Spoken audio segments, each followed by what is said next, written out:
রাজধানী শহর সংলগ্ন পঞ্চমুখ এলাকায় এক বাড়ি থেকে ৫০ ঊর্ধ্ব বয়সী এক মহিলার পচাগলা মৃতদেহ উদ্ধার হয়। মৃত মহিলার নাম মীরা দেব। মীরা দেব রেগার কাজ এবং গৃহপরিচারিকার কাজ করে নিজের আর্থিক রোজগারের পথ বেছে নিয়েছিলেন। গত ৮ থেকে ১০ দিন যাবৎ মহিলাকে কেউ দেখতে পায়নি। প্রতিবেশীদের এই দুর্গন্ধ নিয়ে সন্দেহ তৈরি হয়। খবর জানানো হয় আমতলী থানায়। বুধবার আমতলী থানার পুলিশ গিয়ে মহিলার মেয়েকে খবর দেয়। মেয়ের উপস্থিতিতে পুলিশ ঘরের ভেতর ঢুকে ঘরের ভেতরে বিছানার পাশে এক কোণায় মহিলার পচাগলা নগ্ন মৃতদেহ উদ্ধার হয়। মৃতদেহ দেখে মেয়ে সহ প্রত্যক্ষদর্শীদের অভিযোগ, খালি বাড়িতে মহিলাকে কেউ ধর্ষণের পর খুন করে চলে গেছে। আমি যা দেখছি এটা রেপ কেস, এটা কোনো ভুল ত্রুটি নেই।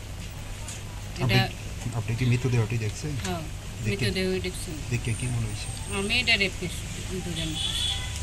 যে অবস্থাতে পজিশন আছে, স্ট্রোক করে মারা গেলে মহিলা বিছনাত থাকবে, মহিলার এদিকে আইতেন, মহিলা বিছনা সাইডা অন্য সাইডে আছে। শরীরে কাপড় চোপড় আছে? কাপড় চাপড় কিছুই নেই মহিলার, কাপড় চোপড় কিছুই নেই। কারোর উপরে সন্দেহ হয় কে আসা যাওয়া করতো?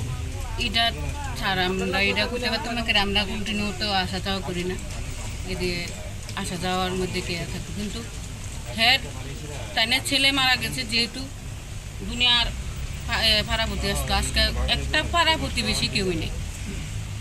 কি কারণে মানে ওনার সঙ্গে কি যোগাযোগ আছে? ওনার সঙ্গে যোগাযোগ আমরা তো বেশি হয় না, তাইনের তো মোবাইলে সুযোগ হয়ে রয়েছে, এমনি মোবাইলে যোগাযোগ, মোবাইল সুযোগ মোবাইল। সকাল ৯টা, ৯:৩০ সময় আমরা কাছে লোকাল পাবলিকে ফোন করছি যে একটা খালি বাড়ি, এই খালি বাড়িতে একজন ভদ্র মহিলা থাকতো দীর্ঘদিন ধরে, কিন্তু ১০-১২ দিন ধরে ছাড়া কোনো নাই, এছাড়া শব্দ নাই যে আছে কি রয়েছে না অন্য জায়গায় দিচ্ছে। এই খবরটা পাইয়া আমরা সঙ্গে সঙ্গে আইছি। হওয়ার পরে দেখা গেছে যে বাইরেও তালা মারা, গেটে তালা মারা, ভিতর দিয়ে লক, আর ঘরের ভিতরেও তালা মারা। তখন খোঁজখবর করে জানতে পারছি যে তাইনে মেয়ে আছে এবং আদার রিলেটিভও আছে। মেয়ে ডুবলি, সঙ্গে সঙ্গে ডুবলিতে খবর দিছি, আমরা মেয়েরে আনাইছি, আনার পরে বাকি রিলেটিভও আইছি।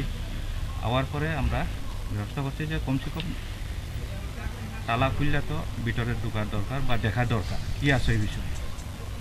আর যখন তালা খুললে আমরা সবাই মিলে ছাড়া ইন প্রেজেন্স অফ উইটনেস এসে খুলছি, খোলার পরে দেখা গেছে যে গন্ধ মন্ধ সব কিছু বাইরে গেছে ভিতর থেকে।